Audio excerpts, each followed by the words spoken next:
Klik tanda ini untuk mencari komunitas Steam for Indonesia, Tapret dan New Post.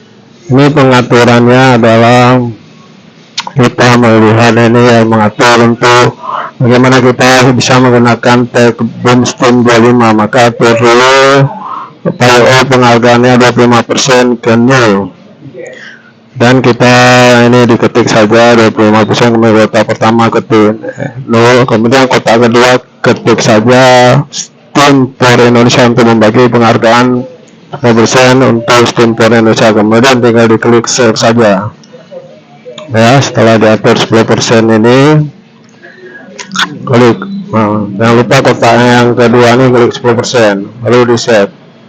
Ini sudah diatur ya, sudah nampak ini pengaturan penghargaannya. Jadi ada 3 pengarang, 0 dan Steam for Indonesia. Ini penggunaan kota pertama itu